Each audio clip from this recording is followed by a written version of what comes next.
Hi, my name is Father Mike Schmitz, and this is Ascension Presents. So, a number of people have read through the Bible recently, or they've listened to the Bible, as I keep reminding people. Also, this upcoming 2024, or whatever year you're listening to this, there's this podcast called the Bible in a Year podcast, and you can listen to that fresh. What happens a lot of times is people are reading the Bible, is they come across characters in the Bible. People that you think like, wait, if you're in the Bible and you're kind of revered, that must mean that you are a model, a paragon of virtue, right? That must mean that everything you did was awesome. And so you have people like Abraham and Isaac and Jacob and Moses and David and all these other characters, right?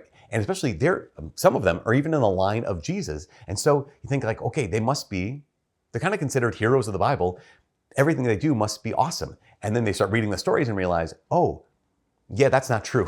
I mean, Abraham, he's called from the land of the Chaldeans, right? He goes to the promised land, but along the way, he kind of pretends that he lies and pretends that his wife, Sarah, is not actually his wife a couple times. And you're like, I don't know, that doesn't sound right. Is that right? Or even Jacob. Jacob is a great example. Jacob, whose name becomes Israel, right? The name of the entire people, chosen people. At a number of points in Jacob's life, he is a liar. He lies to his father. He deceives, he tricks. I got an email recently saying, how in the world can you have these characters, including Jacob, who is a liar, a trickster, a deceiver, and is revered? Like, that doesn't make any sense. I have to pause and say, okay, is the Bible a book of fables or a book of inspiring stories or a book about heroes? And the answer is there are some inspiring stories in the Bible and there's some heroes in the Bible, but it's not a hero's tale, right? It's not a story of an unblemished people. This is a story of people, right? This is a story of human beings as they're struggling through life, saying no to God, saying yes to God, saying no to virtue, saying yes to vice at times. And even those who are revered at times, we sometimes have a snapshot of their sins. This is the reality, of course. We know everyone sins. From the person you and I admire the most to the person whose, sins are the most on display, we know that every one of us is broken, every single one of us. And if someone were to take a snapshot of any moment of our life, they could catch us doing good, which is awesome, or they could catch us sinning, which would be awful. But that's life. That's us. And that's the people in the Bible as well. The Bible is an unvarnished look at real life, the real lives of the chosen people of God. Not the perfect people of God, but the chosen people of God. And Jacob's no different. Now, Jacob isn't, here's the important thing, the second part is Jacob isn't revered because he was a trickster. He's not revered because he was a liar. He's revered even though he was a liar. He's not, again, this is so important for us to understand. The Bible doesn't always call out people who are failing. It doesn't say, and Jacob did the wrong thing by lying and deceiving his father. It shows you.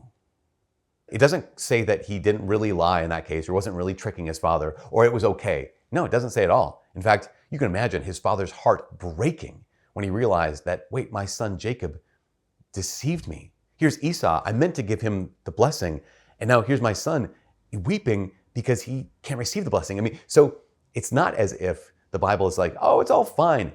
The Bible will show us, not tell us, it will show us that was the wrong thing. Later on, Jacob goes to Laban, right? Laban has two daughters, Rachel and Leah.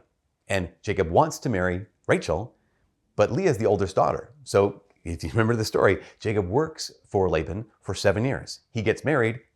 Turns out he was tricked because he thought he was marrying Rachel, but he actually was marrying Leah, the one he didn't want to marry.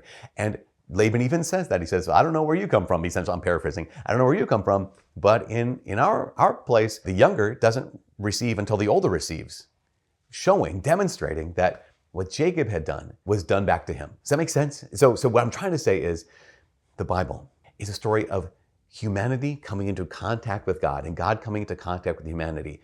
And as God comes into contact with humanity, he comes into contact with broken humanity, which is not a bad thing. That's actually a really, really good thing. Why? Because I don't know about you, but in me, there's broken humanity. In my family and friends, there's broken humanity. And so to realize that God doesn't stay away from broken humanity, God doesn't stay away from broken families, doesn't stay away from broken friendships, he comes close. And not only comes close, but he can even use those broken people. He can use those broken families. He can use broken humanity to bring his grace to the world. I think that's really, really encouraging news. So don't be discouraged by some of these stories in the Bible, but rather be encouraged by the reality that God does not stay away from us in our brokenness. In fact, he does the exact opposite. He goes right to the place of brokenness and he brings us his grace. Anyways, from all of this here to Ascension Presents, my name is Father Mike. God bless.